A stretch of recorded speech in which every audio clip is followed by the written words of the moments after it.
मध्य प्रदेश की शिवराज सरकार के चौथे कार्यकाल का पहला बजट मंगलवार को वित्त मंत्री जगदीश देवड़े ने पेश किया। मध्य प्रदेश के इतिहास में पहली बार ई बजट पेश किया गया, जिसमें जहां कोई सरकार ने नया टैक्स नहीं लगाकर आम जनता को राहत दी है, लेकिन अन्य घरेलू वस्तुओं से वेट टैक्स नहीं कम होने पर लोगों में निराशा देखी गई। हालांकि अब बजट को लेकर कांग्रेस और भाजपा नेताओं के बीच बयानों के तीर चलना शुरू हो गए हैं। इसी कड़ी में प्रदेश के चिकित्सा शिक्षा मंत्री विश्वास सारंग ने मुख्यमंत्री शिवराज सिंह चौहान और वित्त मंत्री जगदीश देवड़ा को संतुलित बजट के लिए बधाई दी है। तो वहीं विपक्ष कांग्रेस के पूर्व मंत्री जितू पटवारी ने मध्य प्रदेश के इतिहास का सबसे काला बजट बताया। मध्य प्रदेश के मुख्यमंत्री शिवराज सिंह चौहान जी को और वित्त मंत्री जगदीश देवड़ा जी को बहुत बधाई देता हूं। जहां पूरी दुनिया में कोविड के संक्रमण के कारण हर देश की अर्थव्यवस्था पटरी से उतरी हुई है, उस संकट के दौर में भी इस तरह का संतुलित बजट प्रस्तुत कर भारतीय जनता पार्टी की सरकार ने अपना कल्याणकारी राज्य का एजेंडा बनाने का जो लक्ष्य है उसको सिद्ध किया है। ये बजट परिपूर्ण है। कोविड के कारण अर्थव्यवस्था में दिक्कतें आने के बावजूद भी भारतीय जनता पार्टी की सरकार ने मध्य प्रदेश की जनता पर कोई भी कर आरोपित नहीं किया है। वो योजनाएं जिनके माध्यम से जनता का कल्याण होता है, उन योजनाओं में लगातार पैसा बढ़ाने की जो हमारी सरकार की मंशा है वो इस बजट में भी हमें परिलक्षित दिखती है।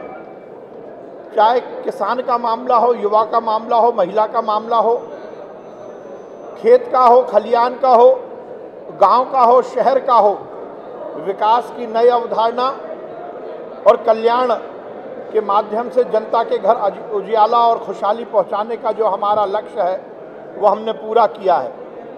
चाहे शिक्षा का मामला हो, चाहे स्वास्थ्य का मामला हो, उसके उन्नयन के लिए इस बजट में समुचित व्यवस्था की गई है। प्रधानमंत्री जी का और मुख्यमंत्री जी का लक्ष्य है कि आगे आने वाले समय में कोई भी गांव की महिला या शहर की महिला सर पर पानी ढोकर नहीं लाएगी, उसके घर तक नल के माध्यम से पानी उपलब्ध होगा। इसकी पूरी व्यवस्था की गई है। चिकित्सा शिक्षा आगे आने वाले स्वास्थ्य की व्यवस्थाओं को सुदृढ़ करने के लिए एक महत्वपूर्ण आयाम है। हमारी सरकार का लक्ष्य है कि हम ज़्यादा से ज़्यादा मेडिकल कॉलेज खोलें और उत्कृष्ट शिक्षा वहाँ उपलब्ध कराएं। उसका भी इस बजट में समुचित प्रावधान किया गया है। स्कूली शिक्षा किसी भी समाज के सुदृढ़ीकरण के लिए बहुत महत्वपूर्ण आयाम होता है। सीएम राइज स्कूल के कमिटमेंट को दोहराते हुए 350 स्कूलों को इस योजना के अंतर्गत अपलिफ्ट करने का जो लक्ष्य है उसमें 1500 करोड़ का प्रावधान किया गया है। उच्च शिक्षा को लेकर भी समुचित व्यवस्थाएं हैं। स्वास्थ्य की व्यवस्थाएं चुस्त और दुरुस्त हों उसके भी पूरे प्रावधान किए गए हैं। वित्तीय अनुशासन का पालन करते हुए कोविड के इस गंभीर दौर में भी मध्य प्रदेश की सरकार ने अर्थव्यवस्था के सुदृढ़ीकरण के लिए बहुत अच्छा काम किया और उसका रिफ्लेक्शन हमें इस बजट में देखने को मिलता है। मैं मुख्यमंत्री जी को, वित्त मंत्री जी को बहुत बधाई देता हूँ। देखिए, इस दौर में जहां कोविड महामारी के कारण राजस्व प्राप्तियों में कमी आई, उसके बाद भी इस बजट में इतना संतुलन स्थापित करना अपने आप में सरकार की बड़ी उपलब्धि है। शिवराज सिंह जी ने, आदरणीय शिवराज सिंह जी ने एक बार फिर स्वीकार कर लिया इस बजट के माध्यम से कि मैंने 16 साल से कैसा आर्थिक कुशासन इस मध्य प्रदेश में किया है। उन्होंने कहा कि मेरी इस वर्ष की जो प्राप्तियां हैं, जो इनकम होगी प्रदेश की, वो 1,64,677 करोड़ रुपए, 1,64,677 करोड़ रुपया है अनुमानित प्राप्तियां।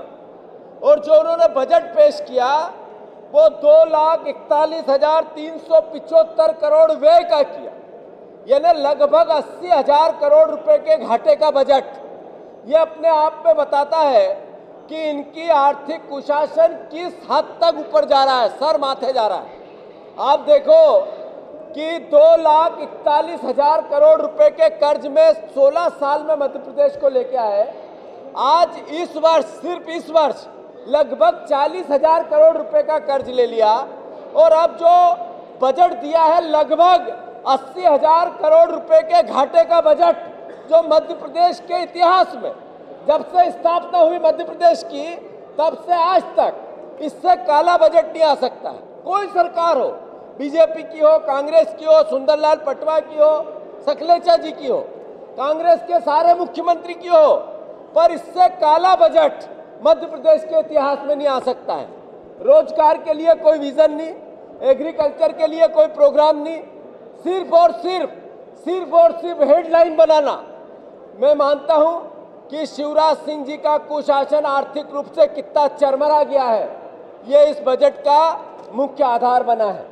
मैं मानता हूं मध्य प्रदेश की जनता समझेगी और शिवराज सिंह जी को भगवान सद्बुद्धि दे कि अब कर्ज का, उधार का घी ले लेके पीने के बजाय वास्तविकता पे आत्मनिर्भरता की बातें करें। धन्यवाद।